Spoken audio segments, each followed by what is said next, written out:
Today, let's talk about menopause and how it's even more than the hormonal fluctuation that we're seeing. So, we all understand that, menopause is often viewed as strictly a hormonal issue, a consequence, again, of a declining estrogen and progesterone levels that kind of mark the end, again, of our reproductive years. But while hormones, estrogen and progesterone, undeniably play a significant role, the reality of menopause is much more complex.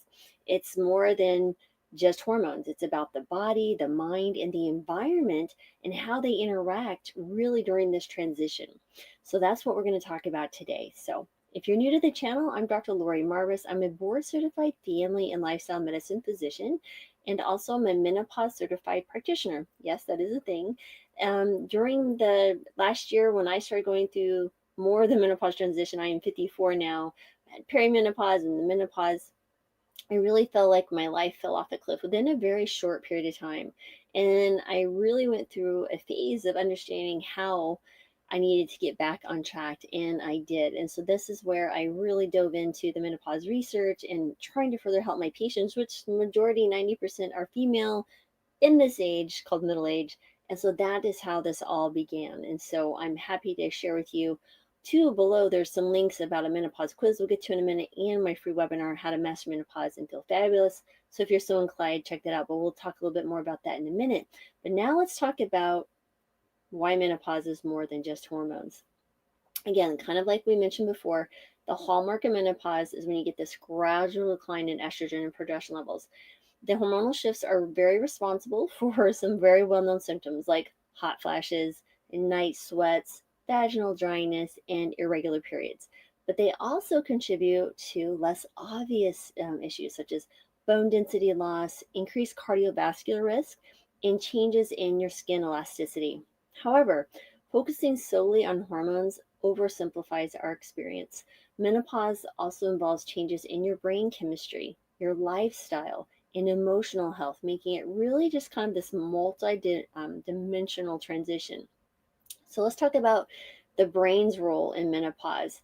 So hormones like estrogen and influence neurotransmitters such as serotonin and dopamine, which regulate mood and cognitive function. So as your estrogen declines, many women experience symptoms like anxiety, depression, memory lapses, and difficulty concentrating, commonly referred to as brain fog. Now, research shows that menopause is associated with changes in that what we call the hypothalamus. It's the brain's temperature regulation center, which contributes to the hot flashes and the night sweats. Now let's talk about stress. Menopause often coincides with midlife stressors such as caring for aging parents, navigating career changes, or dealing with personal health issues. Chronic stress can absolutely exacerbate menopausal symptoms by increasing cortisol levels, which further disrupts hormonal imbalance and amplifies all those feelings of fatigue, anxiety, and irritability. Now let's talk about lifestyle and the environment and how they matter. First of all, diet and nutrition. Okay, what you eat can profoundly influence how your body navigates menopause. Diets rich in refined sugars and processed foods can absolutely worsen symptoms like mood swings and fatigue, while nutrient dense foods like those dark green leafy veggies, legumes, omega 3 fatty acids can really help mitigate them. Right. Also, phytoestrogens found in foods like soy products, soybeans, tempeh, tofu, and flax seeds mimic but also compete with our natural estrogen in the body and may help reduce hot flashes and other symptoms. I have a whole nother video on soy if you're interested in learning more about how soy can benefit you during this menopausal transition time. Next is physical activity. Regular exercise is another critical factor. Physical activity improves your mood, it supports your bone health, and helps regulate weight, which can shift during menopause due to hormonal and your metabolic changes. So, resistance training, very important. Yoga and aerobic activities all have been shown to alleviate symptoms and enhance your overall well being. Next is sleep quality. Sleep disturbances, often caused again by night sweats or insomnia, are one of the most disruptive menopausal symptoms. So there are some lifestyle adjustments like practicing good sleep hygiene, avoiding caffeine or alcohol later in the day, and creating a calming bedtime routine can really have a significant difference. And I'd also like to highlight how exercise also will help you get a better night's sleep. Yesterday, I rode kind of like those little hybrid bicycles, 26 miles. First time I've been on a bike in a while. But boy, I slept soundly last night. I have a little ultra human ring, and it was like I was in deep, nice sleep for quite a bit. Got some nice cycles, full cycles of sleep. So we can talk about sleep at another time, but I just wanted to highlight these things often feed into each other. When you're eating foods that are non inflammatory or anti inflammatory, like whole plant foods, you get better rest. When you get better rest, you're in a better mood. When you're in a better mood, you have more energy to exercise. When you exercise, you're in a better mood and you get better sleep. You see what I'm saying? There's so many things that will influence this. So we just start doing these small little habits and they start stacking upon each other. And that's where the lifestyle interventions really have magic.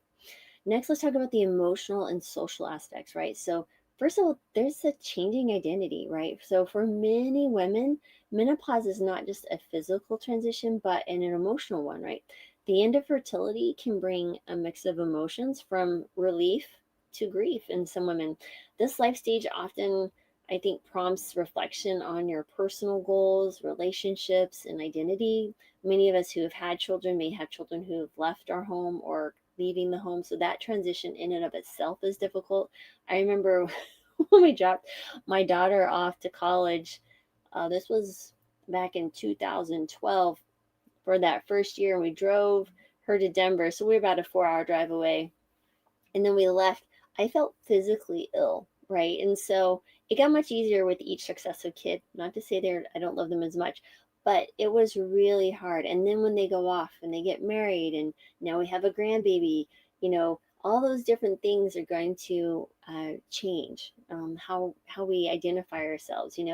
Thinking about becoming a grandparent parent at some point in the future, if as I'm blessed to do that, that changes, right? That was a new thought that I hadn't really thought. I always thought of myself as a mother, yes, but a grandmother, this is kind of interesting. So again, there's so many things that emotions, just with our changing identity, realizing life changes are going to occur whether we necessarily want them or not.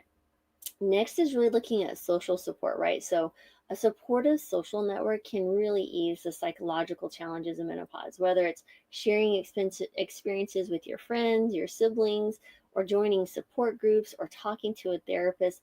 Emotional connection really plays a vital role in mental health during this phase.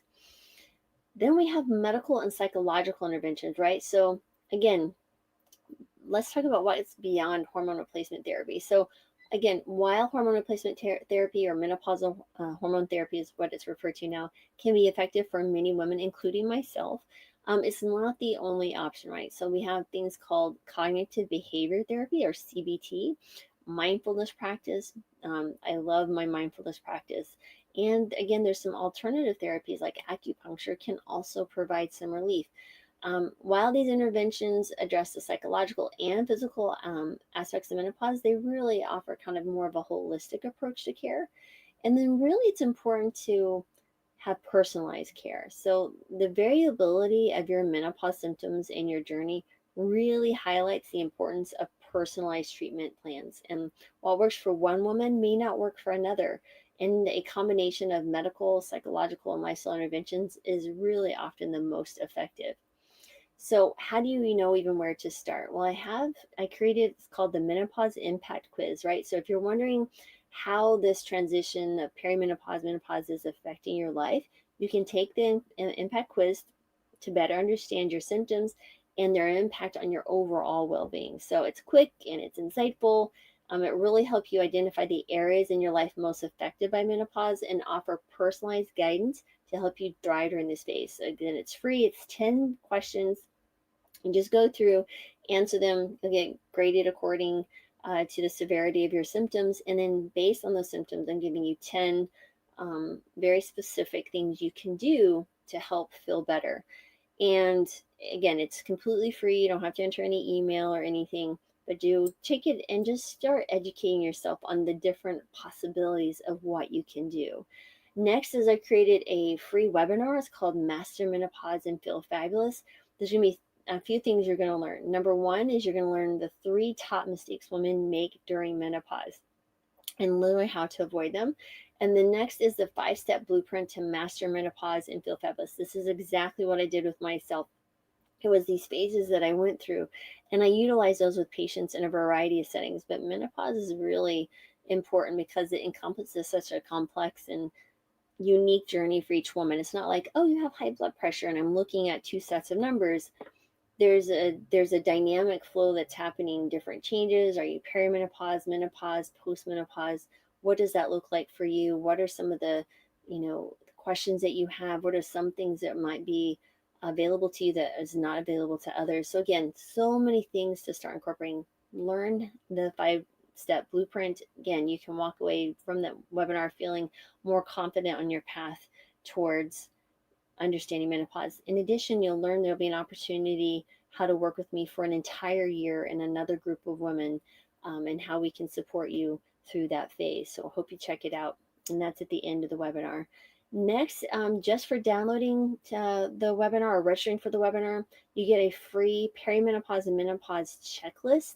It's 4 pages, basically, of how you can, it's for an evaluation. So like if you're not quite sure what's going on or how you should speak to your doctor, let me encourage you to at least download it's this free download. Literally, it's free. You don't have to show up to the webinar. I'd love it if you did. But if you just want the download, just register for the webinar and at least get this download, because what you're going to find through here is understanding symptoms, why they're important, why you should be asking certain questions, and then how to go in with a master plan, literally, to speak to your doctor and educate them to your personal journey, because there are so many questions that doctors can ask within 15-20 minute appointment that may be already pretty obvious, or maybe you forgot, or maybe you're so concerned about asking your doctor about this, or you're not been supported in the past. This document allows you to become an organized and hand it to them and say, this is my menopause journey, these are the questions that I have. And if they can't help, you can, ask them to help send you to someone like myself, who's a menopause certified practitioner. You can go to menopause.org, I think, yeah, and actually get that information, or just look for the Menopause Society if you want to Google that. So again, there's lots of things available to you as we start opening the discussion up in the public domain, all about menopause and how it's different for every woman, and how we need to look at this as a holistic approach. It's not just, oh, you're going through menopause, suffer through it.